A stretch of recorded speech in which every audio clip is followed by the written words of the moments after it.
Hello friends, आप सभी को राधे राधे। कैसे हैं आप लोग? आशा करती हूँ स्वस्थ होंगे। तो आइए आपको इकाई 3 पूर्णांक का मैं पार्ट 2 पढ़ा दूँ। और इससे पहले मैंने आपको पूर्णांक का इकाई पार्ट 1 जो है पढ़ा दिया है। अगर आपने ना देखा हो तो मेरे चैनल पे जाके देख लीजिएगा, तभी आगे की वीडियो आपको समझ में आएगी। मेरे चैनल का नाम है रूपा देवी V4M। यहाँ पे आप सर्च करके देख सकते हैं। तो आइए आपको पढ़ाते हैं इकाई इकाई 3 पूर्णांक का पार्ट 2। पूर्णांकों पर संक्रियाएं। आइए पढ़ते हैं क्या होती है पूर्णांकों पर संक्रियाएं। ठीक है। हाँ, तो आइए बच्चों पढ़ते हैं पूर्णांकों पर संक्रियाएं क्या होती हैं। संक्रियाओं का मतलब होता है जोड़, घटाना, गुणा, भाग। तो आइए समझते हैं। कहने का मतलब ये जो है हमने ली है लाल कलर की चकती। एक लाल है और एक क्या है, काली कलर की, काले रंग की है। तो पढ़ते हैं पहले।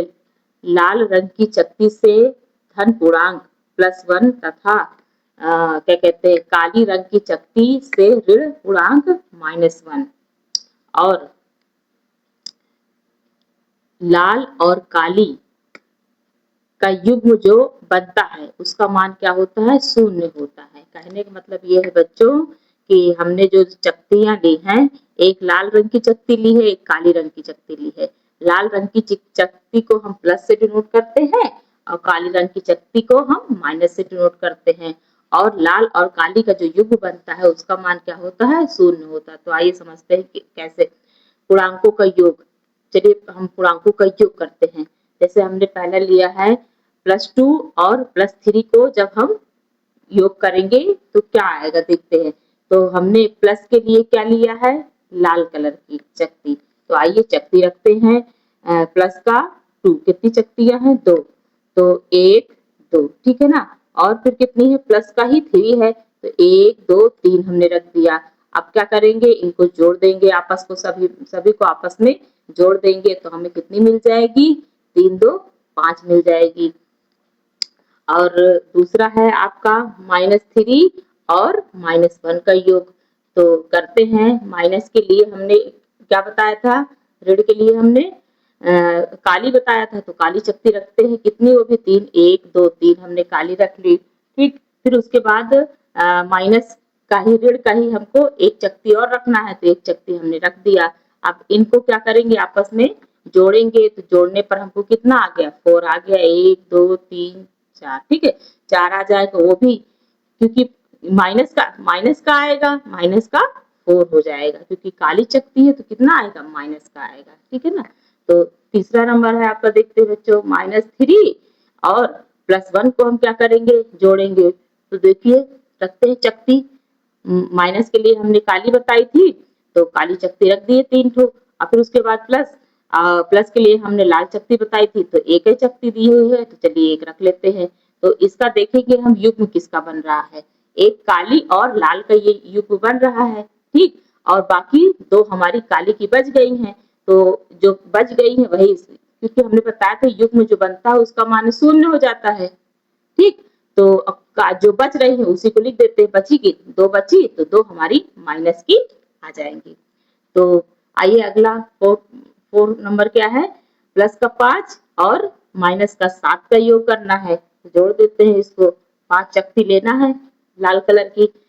तो 5 चकती हमने ऊपर ले ली। और कितना है, जोड़ के हमको कितनी, 7 चकतियां लेना है, वो भी किसकी, माइनस की है। तो माइनस के लिए हम काली चकती लेते हैं, तो किस 7 हमने काली ले ली। अब इनका जो युग्म बन रहा है उनको हटा देते हैं। युग्म जो बनता है उनको हटा देते हैं। कहने का मतलब 1 युग्म, 2 युग्म, 3 युग्म, 4 युग्म, 5 युग्म, इनको हटा देंगे। बचेगा कितना, 2 बचेगा। और 2 कौन सी बच रही है, काली रंग वाली बच रही है। तो काली रंग वाली के लिए हम माइनस का यूज करते हैं, तो माइनस का 2 आ जाएगा। अगला देखते हैं 5वां, माइनस का 5 और प्लस का 7 का योग देखते हैं। तो चलिए माइनस की है, तो माइनस की काली चकतियां हम रख लेते हैं। 5 1 2 3 4 5 रख दिए। फिर उसके बाद लाल चकती रखते हैं हम, 7 है प्लस की, 1 2 3 4, 5, 6, 7 रख दिए। अब इनका युग्म देख लेते हैं, जो युग्म बनते हैं उनको हटा देते हैं। तो कितने का युग्म बन रहा है? 1, 2, 3, 4, 5 का युग्म बन रहा है, तो इनको हटा देते हैं। बची कितनी हमारे पास? 2 चकतियां बची, वो भी कितनी? लाल की बची, तो हम 2 लिख देंगे, और लाल की बच रही तो हम प्लस का निशान लगा देंगे। तो आइए बच्चों आगे समझते हैं। हाँ बच्चों आइए देखते हैं, दिख रहा है?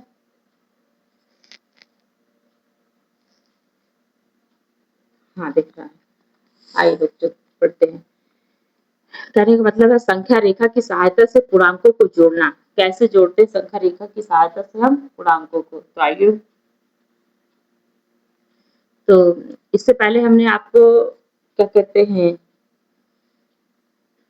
प्राकृतिक संख्याओं में जोड़ बताया था, पूर्ण संख्याओं में जोड़ बताया था। अब पूर्णांकों का जोड़ बताना है संख्या रेखा पर। आइए करते हैं, कैसे करना है। तो देखिए पहला नंबर दिया हुआ -3 और -2 का योग। तो इसको करेंगे कैसे? पहले हम एक संख्या रेखा खींच लेंगे, ठीक है। हम क्या करेंगे, दाईं ओर जीरो, दाईं ओर प्लस वाली संख्या होती है, तो जीरो से इधर 1, 2, 3 जितना भी हमको जरूरत होता है उतना लिख लेते हैं। और इधर जीरो से माइनस वाली बाईं ओर होती है, तो हमको इधर भी जितनी जरूरत है उतने 5 तक, तो वैसे हमको जाना। देख लीजिए पहले कैसे, जीरो से हम कहा जाना है, हमको 3 जाना है। जीरो से हम 3 खाने गिन लेंगे, जीरो से 1, 2, 3, 3 गिन लिए, ये यहाँ पे गया, ठीक। फिर उसके बाद हमको 2 खाने और जाने हैं। 2 खाने कहाँ से जाएंगे? इधर से जाना है हमको, तो यही से 2 खाने गिन लेंगे, 1, 2, 2 खाने ये गिन गया, तो कितना आ गया ये? -5, और यही हमारा आंसर हो जाएगा, -5। और अगला देखते हैं, दूसरा क्या है, -6 और +4 को जोड़ना है, ठीक। तो आइए कैसे जोड़ते हैं। इसी तरह जीरो से हम क्या करेंगे, प्लस वाली संख्या लिख लेंगे, और जीरो से इधर माइनस वाली संख्या लिख लेंगे। तो बाईं तरफ देखिए, तो हमको कितना जाना है, जीरो से हमको कितना जाना है, 6 जाना है। तो जीरो से हम 6 खाने गिन लेंगे, ये 6 खाने यहाँ पे आ रहा है, तो जीरो से हमने 6 खाने गिन लिया। अब ये प्लस का 4 कह रहा है, तो हमको किधर जाना पड़ेगा, हमको बाईं ओर जाना पड़ेगा। प्लस का 4 कह रहा है, प्लस का 4 कह रहा है, तो हमको दाईं ओर जाना पड़ेगा। तो दाईं ओर देखिए कितने खाने जाना है, 4 खाने, 1, 2, 3, 4 खाने। तो यहाँ से हम 4 खाने चले आएंगे। तो 4 खाने में कितना आ रहा है, -2, यही हमारा आंसर हो जाएगा। हाँ, तो आइए बच्चों कुछ नोट्स हैं, आप उनको पढ़ लेते हैं। पहला है, देखिए क्या है, संख्या रेखा पर प्लस की पूर्णांक के लिए दाईं ओर, वही है जो मैंने अभी आपको बताया है। प्लस के लिए क्या करते हैं हम, प्लस की संख्याएं जो लिखते हैं जीरो से, वो क्या होती है, दाईं ओर अंकित की जाती हैं, तथा माइनस की पूर्णांक के लिए जो संख्याएं लिखते हैं वो बाईं ओर लिखते हैं।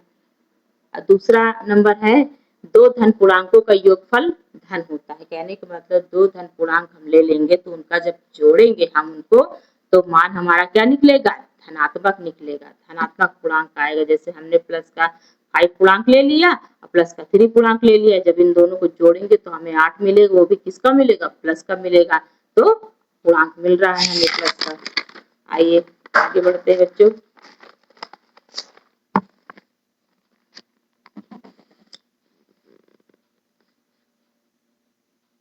हाँ बच्चों, आइए तीसरा पॉइंट देखते हैं।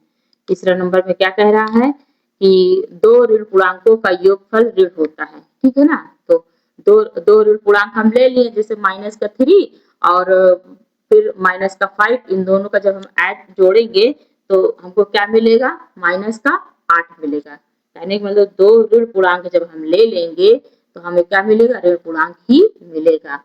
चौथा है, विपरीत चिन्हों वाले दो पूर्णांकों का योगफल पूर्णांकों के निरपेक्ष मानों का अंतर होता है, तथा चिन्ह परिणाम में बड़ी संख्या का होता है, और होता है अंतर जीरो होने पर कोई चिन्ह नहीं होता। कहने का मतलब ये है बच्चों कि जैसे कोई हम दो पूर्णांक ले लें, ठीक, जैसे हम कोई दो पूर्णांक ले लेते हैं और चिन्ह उनके विपरीत हों, चिन्ह उनके क्या हो, विपरीत हो। कहने का मतलब एक प्लस का पूर्णांक हो और एक माइनस का पूर्णांक हो, तो हम क्या करेंगे, जब इनको हम जोड़ेंगे तो जो मान आएगा प्लस वाला, मतलब जो चिन्ह जिस अंक का चिन्ह बड़ा होगा वही चिन्ह हम लेंगे। तो कहने का मतलब ये अंक हमारा बड़ा है तो इसी का चिन्ह हम ले लेंगे। जैसे 8 हमारा प्लस 6 और 6 और 8 में कौन सा बड़ा है, 8 बड़ा है तो 8 का चिन्ह हम यहाँ ले लेंगे। ठीक है, और इसी प्रकार इसमें भी करेंगे। इसमें देखिए माइनस का 8 है और प्लस का 8 है, क्योंकि जब हम इसको करेंगे क्योंकि संख्या हमारी सेम है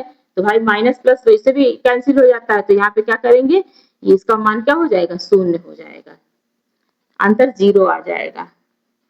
तो 5वां पॉइंट क्या है, पूर्णांकों में योग संक्रिया संवरक प्रगुण का पालन करती है, अर्थात दो पूर्णांकों का योगफल सदैव एक पूर्णांक होता है। कहने का मतलब ये है बच्चों, हमने आपको पूर्ण संख्याओं में भी बताया था और क्या कहते हैं प्राकृतिक संख्याओं में भी आपको बताया था योग संक्रिया का संवरक प्रगुण पालन होता है। मतलब प्राकृतिक संख्या में भी संवरक नियम का पालन होता है और पूर्णांक में भी संवरक नियम का पालन होता है। उसी प्रकार पूर्ण संख्याओं में संवरक नियम का पालन होता है, उसी प्रकार पूर्णांक में भी संवरक नियम का पालन होता है। तो आइए देखते हैं, जैसे हमने दो पूर्णांक ले लिए, एक माइनस का 3, दो पूर्णांक हमने ले लिए, एक माइनस का 3 और फिर उसके बाद माइनस का 4 ले लिए, दो पूर्णांक हमने ले लिए माइनस के और इनका योग करेंगे तो इनका योग क्या आएगा, माइनस का 7, जो कि क्या है, ये भी एक पूर्णांक ही है। तो 6वां नंबर है बच्चों, पूर्णांकों में योग संक्रिय क्रम विनिमय प्रगुण का पालन करती है, अर्थात किसी भी क्रम में दो पूर्णांकों का योगफल सदैव क्या होता है, समान होता है।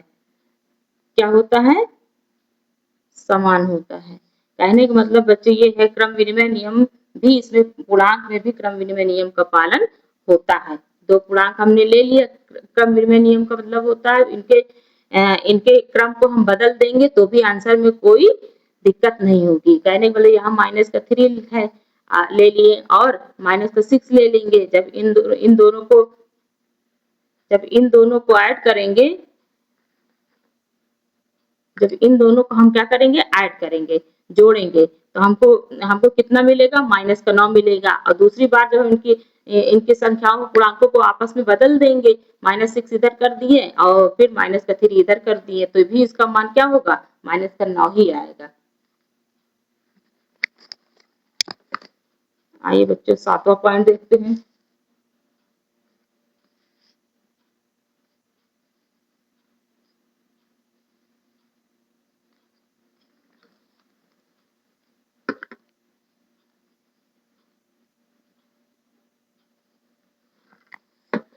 पूर्णांकों पर योग संक्रिया सहचर नियम का पालन करती है, अर्थात तीन पूर्णांकों को क्रम में जोड़ते समय योग संक्रिया बाएं से शुरू करें या दाएं से, पूर्णांकों का योगफल समान प्राप्त होता है। कहने का मतलब ये है बच्चों कि इसमें पूर्णांकों में हमारा सहचर नियम का भी पालन होता है।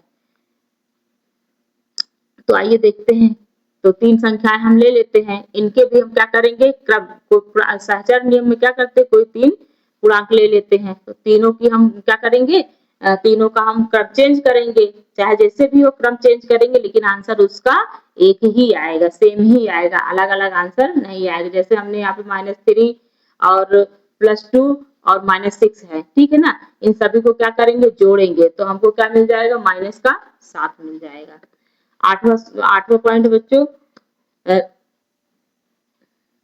शून्य योग संक्रिया का तत्समक अवयव है, अर्थात प्रत्येक पूर्णांक का शून्य के साथ योगात्मक वही पूर्णांक प्राप्त होता है। कहने का मतलब ये है बच्चों कि कोई भी हम पूर्णांक ले लिए और उसमें हम 0 ऐड कर देंगे, जोड़ देंगे 0 तो हमको कोई भी परिवर्तन नहीं दिखेगा, जो संख्या है हमको वही संख्या, वही जो पूर्णांक है हमको वही पूर्णांक प्राप्त हो जाएगा। किसी भी पूर्णांक में हम 0 को ऐड करेंगे तो हमको वही पूर्णांक प्राप्त हो जाएगा। नवा पॉइंट है कि प्रत्येक पूर्णांक में एक जोड़ने पर अनुवर्ती पूर्णांक तथा एक घटाने पर पूर्ववर्ती पूर्णांक प्राप्त होता है। जैसे क्या कहते हैं, प्राकृतिक संख्याओं में हमने बताया था कि अनुवर्ती और पूर्ववर्ती पूर्णांक क्या होता है, उसी प्रकार पूर्णांकों में भी होता है। तो आइए जानते बच्चों, जैसे -4 हमने ले लिए पूर्णांक, -4 की अनुवर्ती पूर्णांक हमको बताना है, तो -4 में हम क्या करेंगे, एक अनुवर्ती बताना है, तो -4 में हम एक जोड़ देंगे, तो इसका मान हमारा क्या आ जाएगा, -3 हो जाएगा। और जैसे -4 की पूर्ववर्ती पूर्णांक बताना है हमें, तो हम क्या हो जाएगा, -4 में हम क्या करेंगे, एक घटा देंगे, तो हमें पूर्ववर्ती मिल जाएगी -5। और तो यहीं पर ये वीडियो हम समाप्त करते हैं बच्चों। पूर्णांक का पार्ट 3 अब आपको अगली वीडियो में हम बताएंगे। और मेरी वीडियो अच्छी लगी हो तो प्लीज बच्चों लाइक, शेयर एंड सब्सक्राइब जरूर कीजिए। और अगर आपको जो चीज ना समझ में आए वो कमेंट्स बॉक्स में आप मुझसे लिख के पूछ सकते हैं। धन्यवाद।